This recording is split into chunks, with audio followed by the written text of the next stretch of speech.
hope you're all doing really well, and welcome to my spoiler-free review for Into the Broken Lands. So I received an art from this from NetGalley, so thank you very much to the publisher and the author for letting me have an early copy of this book in exchange for an honest spoiler-free review. If you haven't heard of Into the Broken Lands, the synopsis is it's a very simple story about a group of characters who are tasked with entering a place called the Broken Lands, which is an area of their country that has been destroyed by magecraft in the last Mage War, where the very ground underneath their feet is full of dangerous magic that could kill them at any time. They have to travel through this place, fighting off the creatures that come for them alongside the living weapon created by the mages, who is their only hope of making it through the lands alive. The plot is fairly simple, as I said. It's literally just the main group.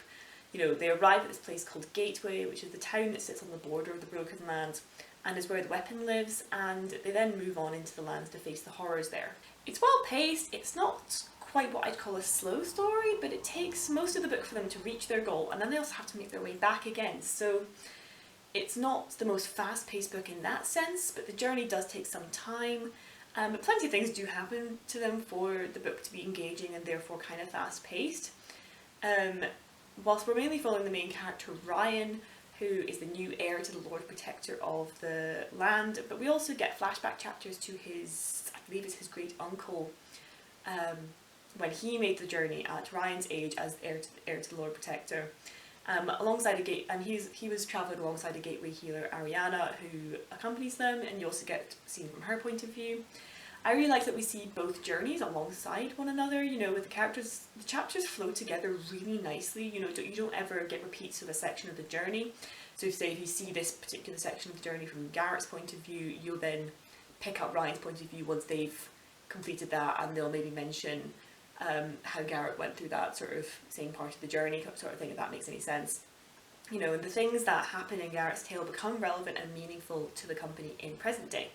You know, I just really liked how that was done. You know, it really helped the story keep moving whilst also giving a really important insight to the past. I loved the world building, you know, and how things are slowly revealed and explored over the course of the book. The idea of mages and all the strange and dangerous things that they did to people, animals, and how their magic affected the very land they lived in was super interesting to see. It was almost like, you know, radiation after a nuclear bomb, except the bomb was just too much magic by these mages who were slowly losing their minds.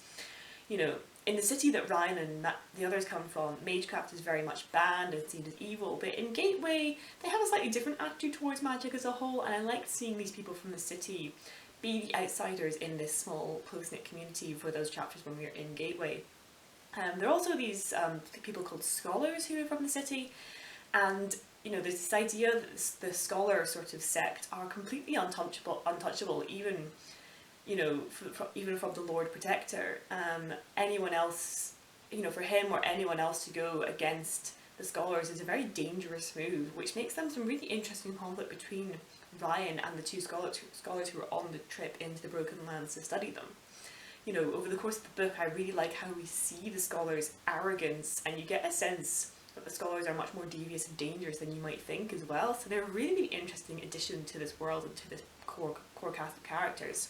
Ryan is a really interesting main character. You know, he's the heir to the Lord Protector, but only because his three older brothers died recently in an accident. You know, he's really out of his depth. He doesn't feel respected by those around him, and he also doesn't feel he deserves that respect because he was never meant to be heir. So he's just got no clue what the fuck he's doing.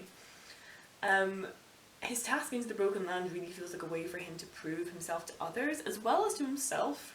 He's a really and he's a much cleverer character as well than others give him credit for, and I really like seeing his confidence grow over the course of the book. You know, he's very quiet and unassuming, and I think he's just very observant as well. When you're from his chapters, he's picking up on a lot more things than people are really giving him credit for. And it's Ryan actually that gets the measure of the Broken Lands a lot sooner than just about everyone else in the party. And you also have the character, I believe her name's pronounced Nonny. She's the living weapon, and Nonny's a really interesting character to see. You know, I really like how integrated she is into the Gateway village and how all the children absolutely adore her. Like, it really makes you as the reader trust her very quickly, and she seems really super sweet as well, contrasting with the fact that she's a living weapon created by magecraft.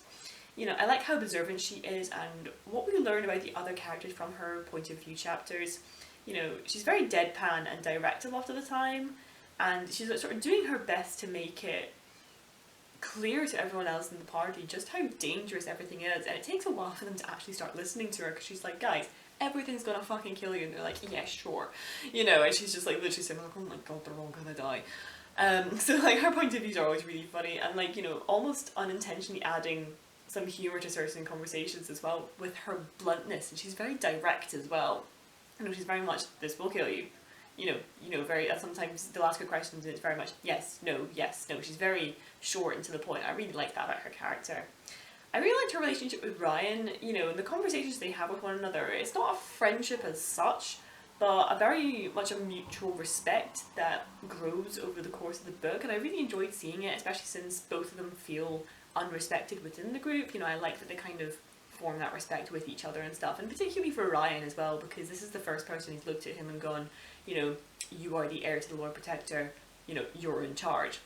I think that was very important for him to actually have someone who, you know, didn't just do what he said all the time, but she was like, no, okay, you are the heir to the Lord Protector, you know, and at the end of the day, you know, you do deserve respect. Another interesting character is Lily, which is Ryan's cousin and one of the two scholars who come into the Broken Lands. She is a very cunning and devious character, you know, absolutely obsessed with gaining knowledge, regardless of the danger that it puts herself and others into. She's very up herself as well, often using her position as a scholar to remind, you know, to get her way and remind Ryan and everyone else that they're not the boss of her. She's a very interesting character as well, and seeing what she does and what she becomes over the course of the book, it was just a really tense arc to see. I liked reading from her biased point of view as well. It really gives you a good idea of just how set in her ideas she is, how she believes the world is, and especially in regard to Ryan and his position of the group. It's from Lily's point of view where you first start seeing her be like, well, we're all going to pretend that Ryan's actually in charge, but over the course of the book, you as the reader can decide whether or not everyone does actually respect him, or if Lily's just not giving him enough credit. And I really like that biased point of view, because once we sort of shifted into her point of view, I was like, oh, these really are biased points of view, I think, because I had this sort of one idea about all these characters and things were, but now we're in this person's point of view and she's saying all these completely contradictory things. Okay, I'm actually going to have to pay attention to who's telling the story, because they're going to tell you different things about different people, and that was actually really interesting. Overall, this was just a really, really good read. Not the most mind-blowing thing I've ever read, but it's just a very interesting slow burn as you follow these characters and slowly begin to understand the world they live in, and see their relationships with one another form and develop over the course of the book. Ryan as the main character is a really easy one to root for, and his arc over the course of the book was very satisfying. The pacing between the current day and the flashbacks was done amazingly well, like it was just very seamless and it added a whole new layer to the story. I'd honestly love to see this book as like a limited series or something, like a TV show. I think it would work really well as a show with having those sorts of flashbacks and flash forwards and stuff, kind of documenting the same journey in the past and in the present. I just think it would just look so cool to see. But yeah, anyway, just great characters, great world building, and just really great writing too. You know, the writing was fantastic, so I would definitely recommend this one. I'll leave the release date here for you so you know when it's going to be coming out, and I would definitely recommend checking it out if you are interested in everything I said in this review. Thank you again to the author and the publisher for letting me have an arc of this book. But yeah, if you do decide to go away and read The Broken Lands when it comes out, please do come back and let me know what you thought of it down in the comments below. If you've reached the end of this video, feel free to leave a like and feel free to subscribe. I post 2 videos a week. And thank you so much for watching. I will see you next time.